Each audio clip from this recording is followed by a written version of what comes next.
अध्यात्म विज्ञान कोई धर्म या संप्रदाय नहीं है, ये स्पिरिचुअल साइंस है जो कुदरत के कानून पर आधारित है। ये विज्ञान पूरे ब्रह्मांड के सभी रहस्यों को उजागर करता है और जीवन के सभी पहलुओं को समझने के लिए एक नई दृष्टि देता है। इसी को आर्ट ऑफ विजन कहते हैं, दुनिया को देखने की एक नई दृष्टि, जो अध्यात्म विज्ञानी परम पूज्य स्वामी श्री कमलेशानंद जी के निर्देशन में सनातन सत्य का अनुसंधान कर हमारे जीवन को प्रकाशित करे। जय सच्चिदानंद। ये राग द्वेष की इंटेंसिटी के ऊपर में डिपेंड करता है हमारा बीच। लाइव इंटेंसिटी मैकेनिकल नहीं जी। मैकेनिकल इंटेंसिटी कितनी भी पावरफुल है कोई फर्क नहीं, डिस्चार्ज तो डिस्चार्ज ही है जी। मगर लाइव कितने इंटेंसिटी से जुड़ जाता है जी इनके साथ, उसी प्रकार से नया चार्ज होगा जी। अगर उदय कर्म में लाइट राग है मगर चार्जिंग में स्ट्रॉन्ग राग है तो उसी प्रकार से चार्ज होगा जी। मगर अगर उदय कर्म में स्ट्रॉन्ग राग है जी मगर चार्जिंग में माइल्ड राग है तो उसी प्रकार से चार्ज होगा जी। और उदय कर्म में राग द्वेष दोनों है मगर आप दोनों को कुदरती रचना देखोगे तो बिल्कुल राग द्वेष होंगे नहीं। ये आपकी दृष्टि के ऊपर आधारित है जी। बाहर की परिस्थिति के ऊपर आधारित नहीं है, क्योंकि परिस्थिति तो कंपलसरी है जी। वो भुगतान के लिए है, उसमें चॉइस नहीं है और चॉइस नहीं है तो जिम्मेदार भी नहीं है जी। मगर प्रतिष्ठित आत्मा को जुड़ना या न जुड़ना वो तो आपकी जिम्मेदारी है, मानोगे या नहीं मानोगे जी। अज्ञानता से भी जुड़ गए जी। तो जिम्मेदारी तो आएगी जी। किसने आपको मना किया कि विज्ञान नहीं जानो जी। आपको जानना चाहिए जी। कि ये दुनिया है और दुनिया के अंदर हम आए तो दुनिया कैसे चलती है जानो जी। जैसे हम भारत देश में आए तो भारत देश का संविधान मालूम होना चाहिए, अगर नहीं मालूम है और फिर आप गलती करोगे तो क्या होगा, पनिशमेंट। आप कहेंगे हमको मालूम नहीं तो चलेगा, नहीं चलेगा, बोलते नहीं भैया आप इस दुनिया में इस देश के अंदर आए तो देश का कानून जानना आपके लिए जरूरी है जी। फिर आप नहीं जानोगे तो उसका मतलब ये नहीं कि आपको मार्क किया जाएगा जी। अगर गलती किया है तो आपको फल तो मिलेगा ही जी। समझ में आया जी। ऐसा ही कुदरत का कानून है, आप नहीं मानते हैं मगर गलती करोगे तो कुदरत आपको पनिशमेंट ये स्वामी जी लाइव ईगो के पास में फुल फ्रीडम है ऐसा नहीं कह सकते अपन, क्योंकि जितना हमारा डेवलपमेंट है उतने ही लेवल का तो वो यानी कि बीज डाल सकता है। वो बराबर है जी कि जितना डेवलपमेंट है उसी लेवल का हम उपयोग कर सकते हैं। हाँ जी वो करेक्ट है जी। पर साथ में हम डेवलपमेंट बढ़ा भी तो सकते हैं, ये बात है पैरेलल। हाँ जी हाँ जी। डेवलपमेंट जो लेकर आया है उसका तो ऑन द स्पॉट उपयोग कर सकते हैं जी जी। इसमें 3 बातें बताएं जी। पिछले अवतार का डेवलपमेंट, हाँ जी, वर्तमान संजोग जी और ये अवतार में मिला हुआ ज्ञान, हाँ जी, ये तीनों के म्यूचुअल प्रयास से जी हम पुरुषार्थ में ये बातें सहायक होती है। हाँ जी समझ में आया? हाँ जी हाँ जी। एक नहीं तीनों के म्यूचुअल। अभी ये म्यूचुअल प्रयास से अगर आप विज्ञान में रहे, विज्ञान के उपयोग में रहेंगे जी तो आपका डेवलपमेंट और आप हो सकता है। समझ में आया? हाँ जी हाँ जी। अज्ञान भी इरेज होगा, डेवलपमेंट बढ़ेगा जी और मोक्ष मार्ग के लिए लायक और सहायक संजोग के बीच करेंगे। एक बात इसमें और थी स्वामी जी कि अगर जैसा आपने पहले बताया कि प्रकृति अगर हमारी सरल है तो ये जो भी डेवलपमेंट हम लेके आए हैं वो तो उपयोग करेंगे, फोकस कर सकते हैं उस पर और उसमें अपना डेवलपमेंट बढ़ाने के लिए भी समय दे सकते हैं। अगर सरल प्रकृति है तो ये प्लस पॉइंट हो सकता है हमारा। तो अज्ञान का नाश उतना करने के लिए के हाँ जी इसी के ऊपर तो भारतवर्ष के अंदर त्याग का महिमा आया जी। हाँ जी। त्याग का मतलब ये नहीं है कि जो व्यक्तियां मेरे को परिवार में मिली वो खराब है, अच्छा ऐसा नहीं है जी। मगर मैं उसका जो जवाब जिम्मेदारी का जो बोझ है जी वो मैं वहन नहीं कर सकता हूँ, क्योंकि जी मेरा ध्यान अलग जगह पे है। वो गलत नहीं है, ठीक बात। आप समझे ना? जी और इसीलिए हमारे भारतवर्ष में उसको त्याग बताया। जी। त्याग का मतलब जिसको कोई परिवार की जिम्मेदारी उठाने की मानसिक क्षमता नहीं है, अच्छा। मानो कि शारीरिक और आर्थिक है जी मगर मानसिक नहीं है, यानी उसके ऊपर अपना शक्ति गंवाना नहीं चाहता, तो वो क्या कहेगी, भाई मेरे पास मकान मिलकर ये जो कुछ बंगला मोटर गाड़ी सब कुछ है जी वो आप ले लो, ठीक है, मगर आप मेरे को मुक्त करो, क्योंकि मेरे को आत्मा की अनुभूति के लिए साधना करनी है। जी। तुम सब गलत हो ऐसी बात नहीं, समझ में आया जी। मगर मैं जो कुछ पुरुषार्थ करना चाहता हूँ ये परिवार के साथ पॉसिबल नहीं है, क्योंकि अगर रहूंगा तो जिम्मेदारी तो लेनी ही पड़ेगी जी। तो इसीलिए त्याग का मार्ग है। जी आप समझे ना? जी। मगर अभी जो त्याग का मार्ग है जी वो प्रैक्टिकल नहीं है, क्योंकि आप परिवार से तो त्याग ले लिया, ठीक है, घर के 4-5 व्यक्तियों से तो आपने त्याग ले लिया जी, मगर वहां जाके जी 2-3-5 साल के बाद जी आपने 25-50 फॉलोअर्स बना दिए, जी 2-4 शिष्य बना दिए, जी। अभी तो आपका संसार बड़ा हो गया कि छोटा है? और बढ़ गया। क्या है? हाँ जी। पहले तो छोटा घर भी चलता था जी। चलो भी कैसे भी करके अपना समय निकालना है और खाने पीने के लिए जो पैसा चले मिलेगा वो घर में से उससे घर चलेगा जी। अभी तो आपने 50 व्यक्तियों का परिवार बनाया जी, 2-4 शिष्य बना दिए, हाँ जी, तो अभी आपको बड़ी संस्था बनानी पड़ेगी जी, और फिर संस्था चलाने के लिए मंदिर बनाना पड़ेगा, जी, बोलते नहीं है, हाँ जी, तो पैसा कहाँ से आएगा? तो ये सब लाइन फिर क्या हो गई, ये दूसरा बिजनेस चालू हो गया, जॉब और बिजनेस में छूटे, यहाँ दूसरा बिजनेस, यहाँ संस्था बनाओ फिर मंदिर बनाओ, जी, पूरी परिभाषा ही बदल गई बिल्कुल। तो जो मकसद था वो रहा नहीं, ये मैं कहना चाहता हूँ। जी, त्याग मार्ग गलत नहीं है, हाँ जी, मगर त्याग मार्ग का जो पर्पस था वो बदल गया, ये कहना चाहता हूँ। जी। और पहले लोग इसी के लिए त्याग लेते थे जी, कि भी हमको सत्ता संपत्ति संबंध और साधन नहीं चाहिए, जी, क्योंकि हमको आत्मा की साधना करनी, जी। फिर वहां जाके भी वही किया, जी। पैसे का व्यवहार किया, जी। मंदिर और मकान बनाने का व्यवहार किया, जी। परिवार छोड़ के यहाँ शिष्य बढ़ाए, जी। फॉलोअर्स बढ़ाए, जी। तो जिम्मेदारी तो रहेगी आपकी, जी। रहेगी कि नहीं रहेगी? तो फिर तो बात तो वही की वही हो गई, चाहे यहाँ है चाहे वहाँ है, जी। इधर से पकड़े, एक्टिविटीज बदल गई, जिम्मेदारी तो रही कि नहीं रहेगी, यहाँ भी थी और यहाँ भी है, तो फिर क्या होगा? जी। यहाँ आप आ गए, अभी लोगों ने कहा कि अगर आपको अच्छा प्रवचन वगैरह करना है, जी। और शिष्यों को भी संभालना है, जी। और आपके अनुयायियों को भी सत्संग रखना है, तो आपको एक हॉल बनाना पड़ेगा, जी।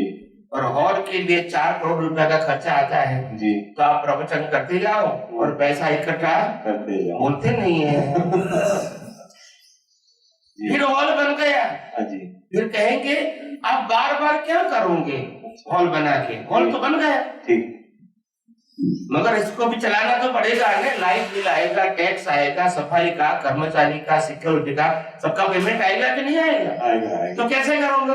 तो बगल में एक मंदिर बना दो, अच्छा, एटीएम, क्या नहीं समझ में आया, जी। बोलते नहीं है। एटीएम, फिर इसमें पूजा पाठ रखोगे, जी, फंक्शन रखोगे, फिर वो क्या कहते हैं, वो करते हैं ना भंडारा, अच्छा, भंडारा बोलते हैं, क्या बोलते हैं? भंडारा।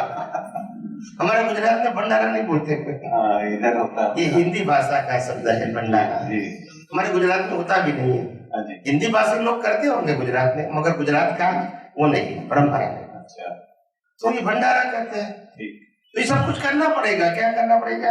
भंडारा करना पड़ेगा। जैसे कोई बिजनेस वाला बिजनेस करता है और अभी पुराना माल बहुत बचा हुआ है, तो सेल निकालना पड़ेगा, बोलते नहीं है, स्कीम निकालेंगे, नहीं सेल निकालेंगे तभी जाएंगे, 20% डिस्काउंट, 40% डिस्काउंट, 50%, तभी तो जाएगा।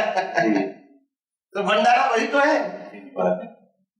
सेल ही तो है, सबको इकट्ठा करो और बड़ी बड़ी बातें बताओ कि हमको ये करना है, ये करना है, ये करना है, ये करना है, ये प्रोजेक्ट है हमारा, इसके लिए ऐसा पैसा चाहिए, तो लोग क्या करेंगे फिर देंगे या तो निकालेंगे, चलो भी हम 5 साल में हफ्ते हफ्ते देंगे। यही तो भंडारा है कि नहीं? तो ये संसार ही तो है जी।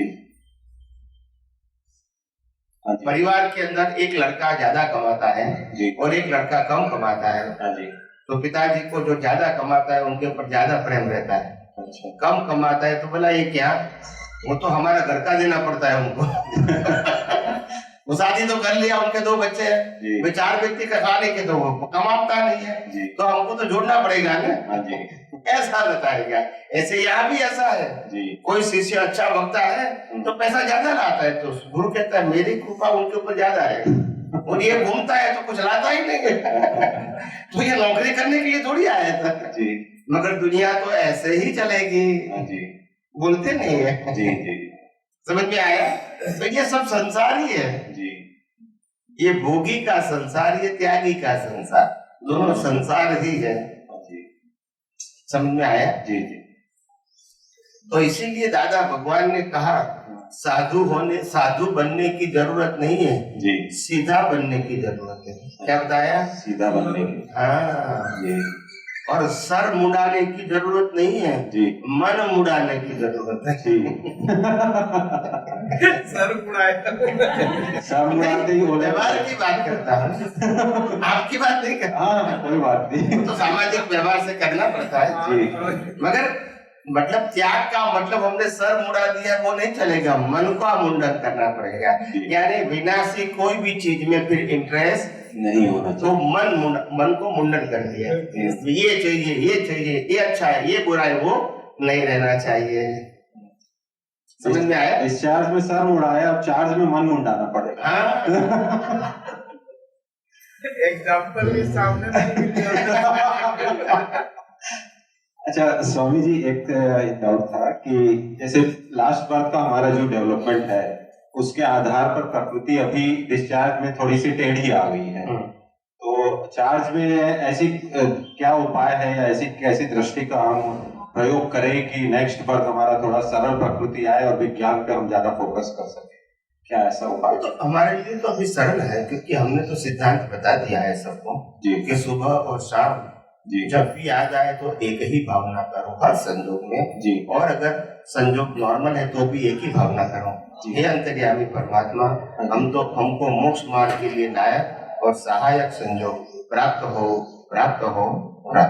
जी।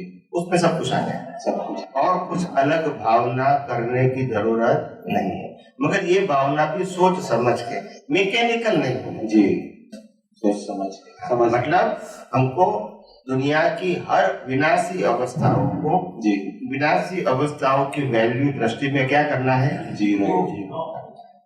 और इसीलिए हमको जो भी संजोग मिलेगा जी वो मोक्ष मार्ग के लिए लायक और सहायक होना चाहिए जी। अभी संपत्ति को बढ़ाना है, परिवार को बढ़ाना है, स्टेटस को बढ़ाना है जी, ये हमारा सब्जेक्ट नहीं हो, भले आए या जाए मगर सब्जेक्ट नहीं रहेगा। तो ये बात है। एक दूसरा था ये दादाश्री का ही है स्टेटमेंट, ये એટલે આપણે તો છેતરાઈને આગળ જવું, સમજીને છેતરાવા જેવી પ્રગતિ આ જગતમાં કોઈ પણ નથી। इसमें क्या कहना चाहते हैं दादाश्री? वो कहने का मतलब ये कहते हैं कि दुनिया में कोई व्यक्ति ऐसा पैदा हुआ है जो छेतराता नहीं है। अच्छा, छेतराने का हिंदी में मीनिंग पूछ रहे हैं सर। छेतराने का मतलब होता है धोखा खाना, धोखा खाना। हाँ, धोखा खाना, धोखा नहीं वो कपड़े धोने का आता है। धोखा खरगोश का धोखा घड़ी बोलते हैं जी, धोखा घड़ी, धोखा। हाँ जी, धोखा नहीं खाना। तो ज्ञानी पुरुष ये कहते हैं हम जान पूछ कर ही हम धोखा खाए तो अच्छा है। अच्छा, उसका मतलब ये है क्योंकि कुदरत हम सबको धोखा देती ही है, बोलते नहीं है, हम सबको कुदरत धोखा देती है। हाँ जी, कैसे देती है? जो चीज देती है जी वो ले भी लेती है, ठीक बात और हम मेरा मेरा करके फिर छोड़ देते हैं। क्या करेंगे? जी मेरा कहने से वो रहती नहीं है, हमने कहा माता पिता मेरा है, चला जाएगा, आया ना, चला जाएगा। हम कहेंगे ये परिवार मेरा है, लड़की मेरी है, एक दिन चली जाएगी। लड़का मेरा है तो भी चला जाएगा। जी अभी कलयुग में तो साथ में नहीं है, नहीं रहता है। सतयुग में आता था क्या साथ? सतयुग में साथ छोड़ता नहीं था। अच्छा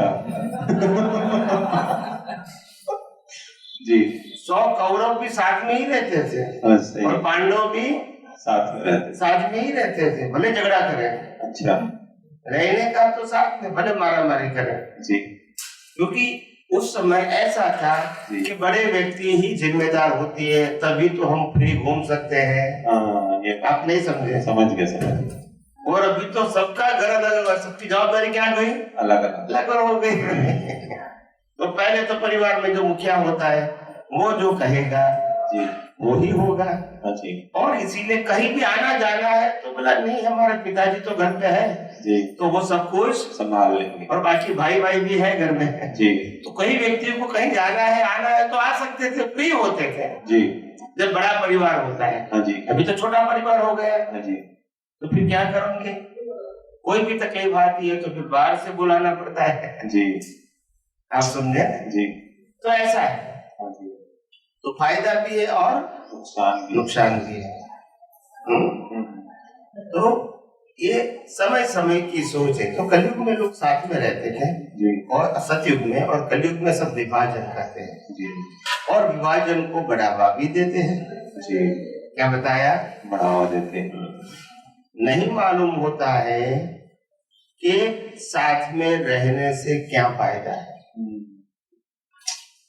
एक परिवार 25 व्यक्ति का है, कितना है? 25 व्यक्ति, जिसमें दादा दादी सब भाई आ गए, भाभी आ गए, उनके बच्चे आ गए जी 2-3 बहनें भी घर पे है वो भी आ गई। ऐसे करके 25 व्यक्तियों का परिवार है जी। अभी वो परिवार में एक बच्चा आएगा, जन्म लेगा जी तो 25 खोपड़ियों के साथ जिएगा, बोलते नहीं है जी तो कितना पावरफुल हो जाएगा 15-20 साल में जी बोलते नहीं है। 25 खोपड़ी घर में ही है और सबके साथ एडजस्ट होना है। अगर 25 खोपड़ी के साथ 20 साल एक्सपर्ट हो गया तो दुनिया में कहीं जाएगा तो पीछे नहीं रहेगा। बोलते नहीं है। और अभी तो टेस्टिंग ही नहीं है, हस्बैंड वाइफ दोनों से बार बार नहीं बनती है क्योंकि परिपक्व नहीं हुए हैं। सही बात। ये तो पहले तो क्या था, घर से बाहर निकलना है तो पिताजी को माताजी को पूछना पड़ता था कि हम पिक्चर में जाए पिक्चर देखने के लिए जी। तो पिताजी बोलता है बहुत पैसा आ गया है क्या, रहो घर में। तो फिर कुछ बोलते हैं नहीं। एक मतलब उसका सम्मान करते, विनय विवेक रखते उनको, हाँ विनय करते थे जी। और उसमें एडजस्ट भी हो जाते थे जी। और आज हस्बैंड वाइफ दोनों है और वाइफ कहता है पिक्चर देखने जाना है, वो मना करेंगे तो मैं किचन नहीं रसोई नहीं बनाऊंगे, जाओ तुम बाहर अभी जी। तो उनके पास कोई ऑप्शन नहीं है, क्या नहीं है। सही। यानी आप जब छोटा कुटुंब हो गया तो दोनों की जिम्मेदारी आमने सामने हो गई तो फिर अहम बढ़ जाता है जी। और इतना बड़ा परिवार है तो अहम टकरा के क्या हो जाता है, माइंड हो जाता है। समझ में नहीं आया? हाँ जी हाँ जी। तो इसीलिए छोटे परिवार में अहंकार बढ़ता है जी और बड़े परिवार में अहंकार टकराते टकराते एकदम शांत माइंड हो जाता है जी। यानी एडजस्टेबल हो जाता है क्योंकि इस प्रकार की प्रकृतियां परिवार में वो देखते हैं जी। आज आपको मना किया, कल दूसरे भाई को मना किया, कल तीसरे भाई को मना करेंगे तो आपने देखा है कि परिवार में तो ऐसा ही चलता है और इसलिए मेरे अकेले के लिए ऐसा किया वो बात नहीं है। समझ में आया? हाँ जी हाँ जी। ऐसा है। तो इसीलिए कहता है कि ये जो परिपक्व होना है तो इसी प्रकार से होते हैं जी।